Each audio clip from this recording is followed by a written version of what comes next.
अस्सलामुअलैकुम दोस्तों। क्योंकि अब बिटकॉइन एक इंस्टीट्यूशनल ग्रेड एसेट क्लास में आता है तो इंस्टीट्यूशंस मुख्तलिफ किस्म के टूल्स या मुख्तलिफ किस्म के तरीक़ों से इसका एक्सपोजर हासिल करते हैं।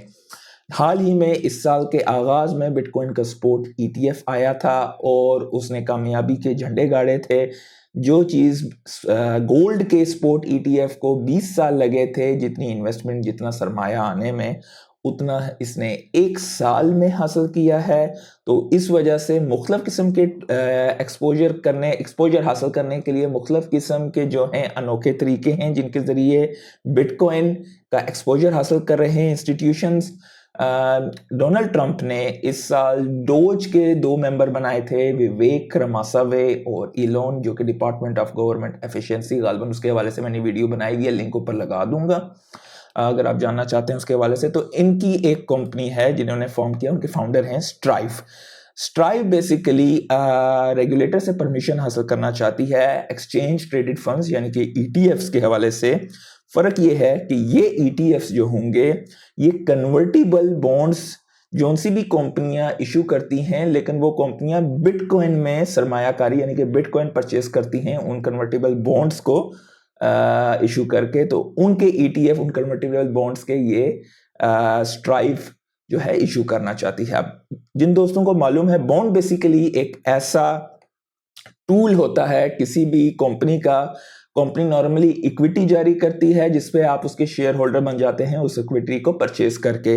बॉन्ड बेसिकली गवर्नमेंट कंपनी को लोन चाहिए होता है, तो वो आप एक फिक्स अमाउंट वो आपको उस पर इंटरेस्ट देंगी और आपका एक मैच्योरिटी टाइम फ्रेम होता है उसका, वो आप उससे बेसिकली वो आपसे लोन लेती हैं।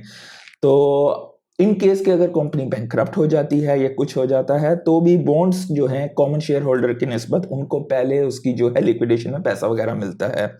कन्वर्टेबल बॉन्ड जैसे कि नाम में लिखा हुआ है, वो बॉन्ड जिसमें जो बंदा ले रहा है उसके पास ये राइट होता है कि उसे कन्वर्ट किया जाए इक्विटी में।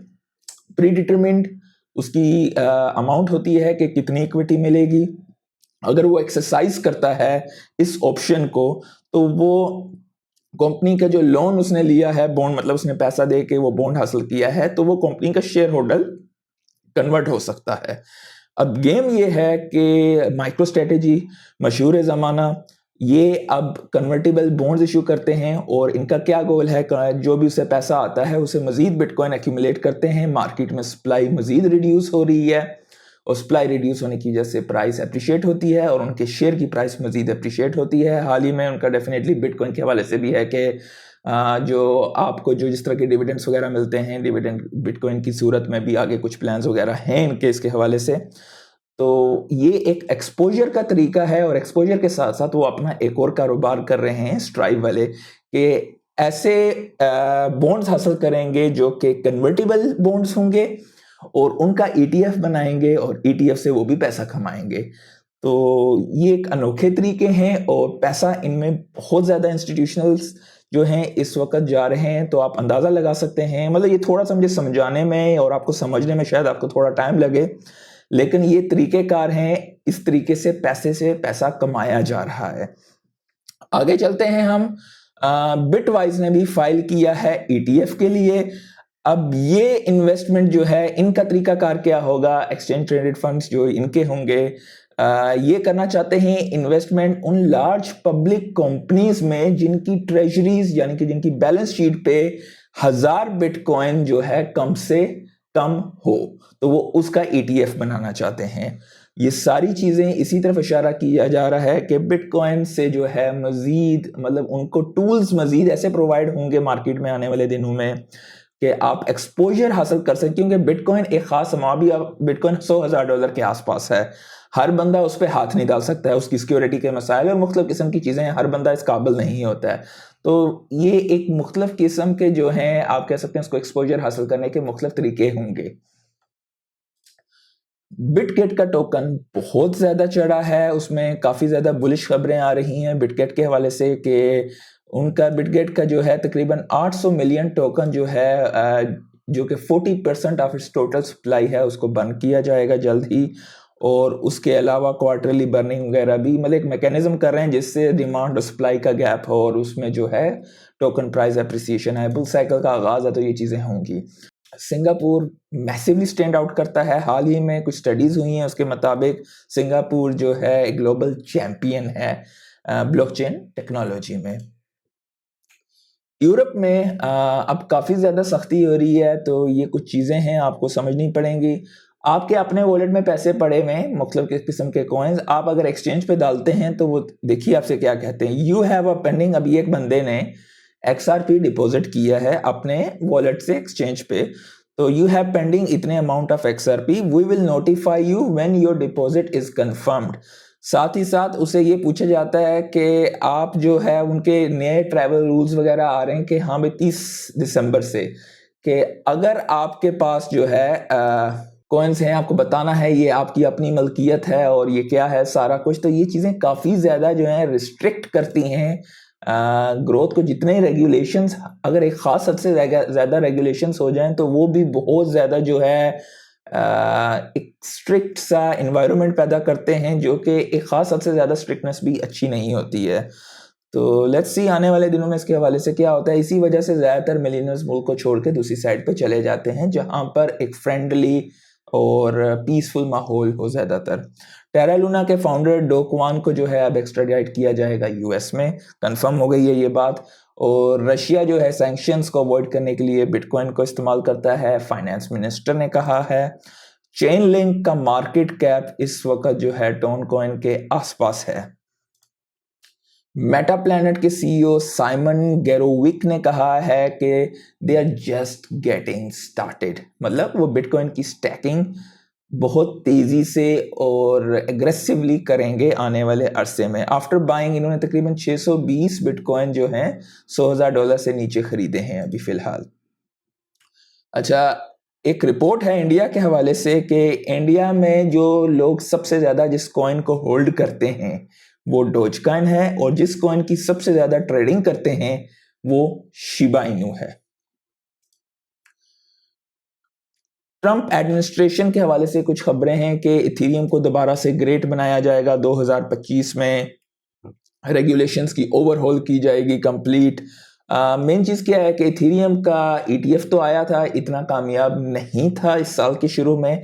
पिछले कुछ अरसे में जब से डोनाल्ड ट्रंप आए हैं और कुछ इस तरह की अच्छी चीज़ें हुई हैं, तो उसके बाद ETF में इनफ्लोज आने शुरू हो गए हैं इथेरियम के। इतनी मसला क्या था कि एक बंदा है जिसके पास दो ऑप्शन है, बिटकॉइन का ETF या इथेरियम का ETF, स्पॉट की बात कर रहा हूँ। कहेगा बिटकॉइन इज बेटर, सेफर, तो मैं वो ले लेता हूँ, क्योंकि इथेरियम, क्योंकि यील्ड कोई नहीं मिल रही है, यानी कि आप पैसिव इनकम नहीं जनरेट कर रहे हो। जबकि इथेरियम को अगर आप खुद नेटिवली स्टेक करते हो, 32 इथेरियम हो, तो आप उस पर यील्ड कमाते हो। और अगर आप किसी लिक्विड मतलब डेरिवेटिव जो है, इनके टोकन्स वगैरह आपको मिल जाते हैं किसी भी लिक्विड स्टेकिंग प्लेटफॉर्म पे, अभी उसको भी आप रीस्टेक भी कर सकते हो, तो आप कई गुना ज़्यादा उन स्ट्रेटेजी से पैसा कमा सकते हो। जबकि आप ETF में पैसा डालते हो, आपको इथेरियम का मतलब आपको ETF मिल रहा है, लेकिन आपको उस पर यील्ड नहीं मिल रही है। तो ये चीज़ जो थी, इथेरियम के ज़्यादा सरमाया नहीं आ रहा था। अब हो सकता है ये मतलब बातें चल रही हैं कि इंट्रोडक्शन की जाएगी स्टेकिंग टू द ETFs, तो ये चीज़ इथेरियम के लिए काफ़ी बुलिश होगी। लेकिन इसका ये मतलब नहीं है कि बाकी कॉइन्स नहीं। अगर जो दूसरे कॉइन्स आने वाले दिनों में जिनके ETFs आएंगे नेक्स्ट 2025 में, मेरी अपनी राय है कि सोलाना का ETF भी अप्रूव होगा, और सोलाना का मार्केट कैप बहुत थोड़ा है इथेरियम की निस्बत, और सोलाना का भी स्टेकिंग रिवॉर्ड्स मिलते हैं, तो वो आउट परफॉर्म कर सकता है। सोलाना के मीम कॉइन बोंक ने फ्लिप किया है फैंटम को मार्केट कैप में। और एक टोकन है सोलाना पे पार्सल, जो कि जिसका डेली ट्रेडिंग वॉल्यूम $100 मिलियन को जिसने हिट किया है। ये बेसिकली रियल वर्ल्ड एसेट्स के लिहाज से है, और उस पे जो है ये मतलब काफ़ी ज़्यादा चीज़ें जो हैं रियल वर्ल्ड एसेट्स की, क्योंकि बहुत बुलिश हैं आज के दौर में, तो ये चीज़ें आपको काफ़ी ज़्यादा ग्रो होती हुई 2025 में भी दिखाई देंगी। जुपिटर के हवाले से बहुत ख़ास खबर है कि अगर आप जुपिटर को यूज़ करते हैं तो उन्होंने अनाउंस किया है second round of air drop, जो कि जनवरी 2025 में मिलेगा स्वैप यूज़र्स और ट्रेडर्स को। स्वैप यूज़र्स के लिए 10 मिलियन, एक्सपर्ट ट्रेडर्स के लिए 650, मतलब ये इतने वॉलेट्स हैं, 10 मिलियन वॉलेट्स जो हैं एलिजिबल हुए, और एक्सपर्ट ट्रेडर्स के जो हैं 650,000 वॉलेट्स जो हैं वो एलिजिबल हैं इसके लिए। कैम्बोडिया के सेंट्रल बैंक ने अप्रूव किया है कमर्शियल बैंक्स और पेमेंट इंस्टीट्यूशंस को ऑफर करें बिटकॉइन और क्रिप्टो रिलेटेड सर्विसेज। बहुत बुलिश खबरें हैं बिटकॉइन के हवाले से। मेटामास्क हम में से काफ़ी सारे दोस्तों ने इस्तेमाल करते होंगे, तो बड़ा मसला होता था गैस फीस का। आपके पास अगर आप इथेरियम के ऊपर कोई ट्रांजैक्शन करें, आपके पास एज इथेरियम होना चाहिए होता था। अभी इन्होंने एक फंक्शन किया है जिसे कहते हैं gas station, enabling users to cover gas fees even with insufficient native assets. मतलब वो एसेट जो कि चाहिए हो, अगर वो ना भी हो तो कम भी हो तो जाहिर है दूसरे को स्वैप वगैरह करके आप जो है वो गैस फीस दे सकते हो। ये एक अच्छी चीज़ है। आपका यूज़र इंटरफेस अच्छा होना चाहिए, आपके लिए आसानी होनी चाहिए, फ्रिक्शन लेस होना चाहिए। तो ये चीज़ें अच्छी हैं। आने वाले दौर में यहाँ पर हमें काफ़ी ज़्यादा एक्सपेंशंस मिलेंगी मुख्तलिफ ब्लॉकचेन्स में भी। इथियोपिया ने बड़ा ही कमाल का काम किया है। इनका डैम है grand renaissance, I hope I am saying it right. तो इससे बिजली जो होती थी उससे माइनिंग के लिए इस्तेमाल किया इन्होंने, और तकरीबन $1 बिलियन लास्ट ईयर इन्होंने कमाया है। तो ये चीज़ें बहुत ज़्यादा मानी रखती हैं। हाइपर लिक्विड ने फ्लिप किया है सोलाना के 24 घंटे के रेवेन्यू को। सोलाना का 1.24 था और उनका 1.27 मिलियन था। बोंक डाओ के मल्टी सिग्नेचर वॉलेट ने जो है 52 मिलियन वर्थ ऑफ सोलाना के मीम कॉइन्स बोंक इनू को बर्न कर दिया है। तो ये चीज़ भी काफ़ी ज़्यादा बुलिश है। चैट जीपीटी और सोरा जो है दोबारा से दूसरी दफ़ा इस महीने में इनका सिस्टम क्रैश हुआ है। ज़ाहिर आगाज़ का दौर है, आने वाले दौरों में ये चीज़ें बेहतर होंगी। FTX के एग्जीक्यूटिव रायान सलामे जो हैं उनकी प्रिजन की रिलीज़ डेट को थोड़ा कम कर दिया गया है, 7.5 साल अभी हो गई है। 2031 मार्च को वो रिलीज़ होंगे। क्रिप्टो बबल्स में अगर हम देखें तो सारे कॉइन्स, तकरीबन मेजॉरिटी ऑफ द कॉइन्स आज काफ़ी ज़्यादा जो हैं चढ़ रहे हैं। मार्केट बुलिश है। ओल्ड कॉइन्स खास करके इस वक्त थोड़ा थोड़ा जो है, क्योंकि काफ़ी ब्लीड हुए हुए थे तो वापस जो है अपनी जगहों पे आ रहे हैं। टोकन अनलॉक के हवाले से देखें तो आने वाले कुछ दिनों में ऑप्टिमिज्म जो है 58 मिलियन की अनलॉक होगी 3 दिनों में, सुई की 4 दिनों में होगी। अगर आप सुई का टोकन होल्ड करते हैं तो ये तकरीबन 269.62 मिलियन, क्वार्टर बिलियन तकरीबन बनता है ये। तो ये बड़ी अनलॉक है। हो सकता है इसकी प्राइस वगैरह पे थोड़ा असर पड़े तो वो आपको एक बेटर अपॉर्चुनिटी मिले परचेजिंग की, अगर मार्केट एकदम बुलिश ना हो। BGB का टोकन भी 43 मिलियन का होगा और एप्टोस की भी 100 मिलियन के आसपास की अनलॉकिंग है अगले 14 दिनों में। अगर हम देखें तो पिछले 24 घंटे में 241 मिलियन की लिक्विडेशंस हुई हैं, जिसमें लॉन्ग में ज़्यादातर लोगों की लिक्विडेशंस हुई हैं, क्योंकि आपके आसाब पर मैटर करता है। क्योंकि भाई फौरन हर वक्त मार्केट ऊपर ही नहीं चढ़ती रहेगी, थोड़ा सा उसने साइडवेज भी जाना है। काफ़ी ज़्यादा मार्केट ऊपर गई है, let it wait for some days, cool down होने दें, फ्लश आउट होने दें, RSI को रीसेट होने दें, थोड़ा सा टाइम लेगी। मार्केट में ग्रीड है, सीधी सी बात है। और अगर हम देखें तो मार्केट कैप 3.32 ट्रिलियन का है इस वक्त।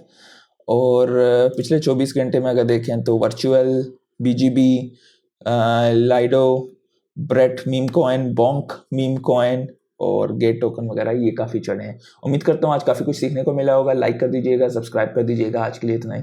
अल्लाह हाफिज़।